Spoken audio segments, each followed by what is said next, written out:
Hello बच्चों, चलिए प्रश्न को पढ़ते हैं और समझते हैं। व्यापक हल ज्ञात कीजिए और हमें एक समीकरण दिया है cos थीटा गुणा cos 2 थीटा cos 3 थीटा बराबर 1/4 और हमें इसका व्यापक हल ज्ञात करना है।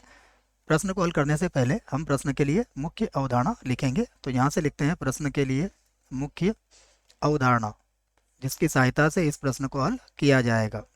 मुख्य अवधारणा में हम व्यापक हल ज्ञात करने का एक सूत्र लिखने वाले हैं। देखिए सूत्र किस प्रकार से होगा, यहाँ लिख देता हूँ मैं कि यदि यदि cos x बराबर कितना हो, cos y। यदि cos x बराबर cos y हो तो इसका व्यापक हल होता है x बराबर 2n pi plus minus y। यहाँ पर n जो होता है ये कोई भी एक पूर्णांक हो सकता है बच्चों। तो ये सूत्र आपको इस प्रश्न के लिए याद रखना पड़ेगा। त्रिकोणमिति के और भी सूत्रों को हम यहाँ पर प्रयोग करेंगे, जिनको हम प्रश्न जहाँ पर हल करेंगे वहीं पर उन्हें लिख लेंगे। अब हम इसको हल करते हैं। देखो तो सबसे पहले मैं यहाँ से लिखता हूँ प्रश्न को। जब हम हल कर रहे हैं तो यहाँ से समीकरण को हल करना हम प्रारंभ करेंगे। ये हमारे पास है cos थीटा, उसके बाद हो जाएगा cos 2 थीटा, उसके बाद हो जाएगा cos 3 थीटा। ठीक है, और बराबर कितना लिख दूंगा मैं, बराबर लिख दूंगा 1/4 के बराबर। अब देखिए 4 को मैं इधर लाके गुणा कर सकता हूँ, तो ये हो जाएगा 4। और देखिए इसको इस प्रकार भी लिख सकते हैं, गुणा में है सब। 4 cos 3 थीटा गुणा में लिख दूंगा मैं cos थीटा और cos 2 थीटा बराबर कितना हो जाएगा, 1 लिखा जा सकता है।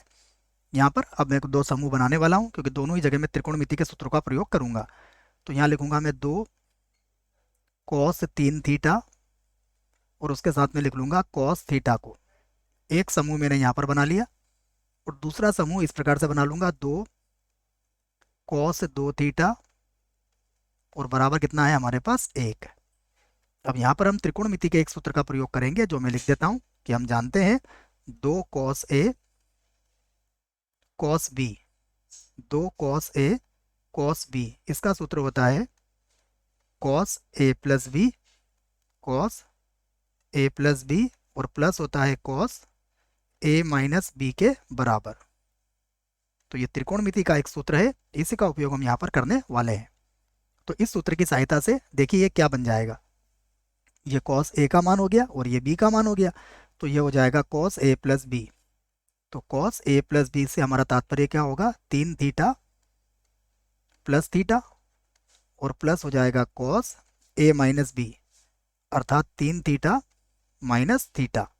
ठीक है, और गुणा में क्या चल रहा है, इसके पूरे के गुणा में है 2 cos 2 थीटा बराबर कितना है, 1। अब हम 2 cos 2 थीटा को अंदर गुणा कर सकते हैं, तो ये बन जाएगा देखिए इस प्रकार से 2 cos 4 थीटा, ये हो जाएगा 2 cos 4 थीटा और cos 2 थीटा से गुणा हो जाएगा। इसको देखें तो ये 2 से गुणा होकर 2 cos स्क्वायर 2 थीटा बन जाएगा। तो प्लस का ये हो जाएगा 2 cos स्क्वायर 2 थीटा और 1 को बराबर के इधर लाएंगे तो ये -1 बन जाएगा। तो 2 cos स्क्वायर 2 थीटा -1 हो गया ये। अब यहाँ पर हम त्रिकोणमिति का एक और सूत्र प्रयोग में लेके आएंगे। हमें याद है cos 2a बराबर होता है 2 cos स्क्वायर a -1 के। ये भी त्रिकोणमिति का सूत्र ही है।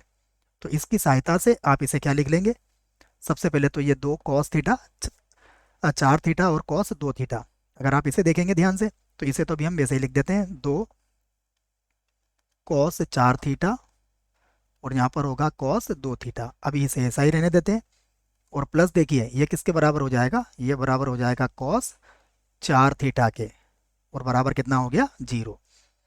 अब हम यहाँ से cos 4 थीटा को कॉमन ले सकते हैं। तो यहाँ से मैं क्या करता हूँ, cos 4 थीटा को कॉमन ले लेता हूँ। तो हमारे पास क्या बचेगा, यहाँ पर बचेगा 2 cos 2 थीटा प्लस का 1 बराबर कितना हो जाएगा, 0। अब दोनों की तुलना अलग अलग जीरो से कर सकते हैं।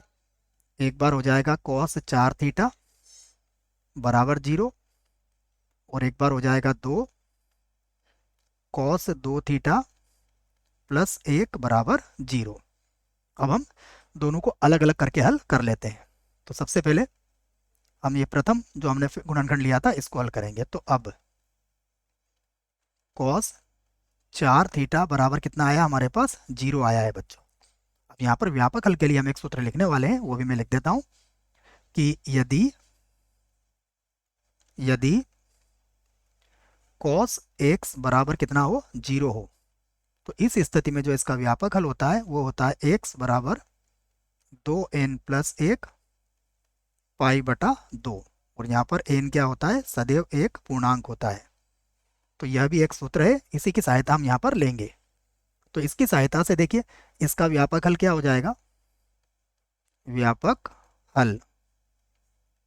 अब इसका जो व्यापक हल होगा वो हो जाएगा 4 थीटा बराबर, ये बनेगा 2n+1 और कितना हो जाएगा, पाई बटा 2। तो यहाँ से थीटा का मान कितना हो गया, थीटा का मान हो गया 2n+1 और पाई बटा कितना हो गया, ये 8। और यहाँ पर n जो है ये कोई भी एक पूर्णांक हो सकता है। ये हमारे प्रश्न का एक उत्तर है।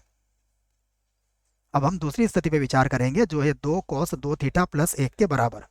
तो इसे लिख लेता हूं मैं पुनः। अब हम क्या लिखेंगे, 2 cos 2 थीटा प्लस 1 बराबर 0। तो यहाँ से cos 2 थीटा बराबर कितना हो जाएगा, माइनस का 1/2। अब माइनस 1/2 कॉस में क्या होता है, 120 डिग्री का मान होता है। तो हम इसे लिख सकते हैं cos 2 थीटा बराबर cos, ये हो जाएगा 2 पाई बटा 3। ये cos 120 डिग्री का मान होता है।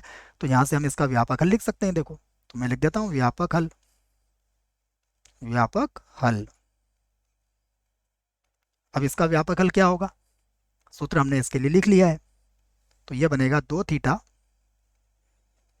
बराबर 2n पाई प्लस माइनस, ये हो जाएगा 2 पाई बटा 3।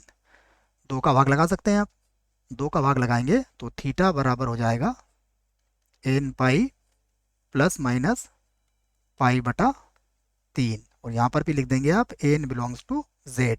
तो ये भी आपके प्रश्न का एक उत्तर है बच्चों। सभी उत्तर आ चुके हैं। आशा करता हूँ प्रश्न का उत्तर समझ में आया होगा। धन्यवाद।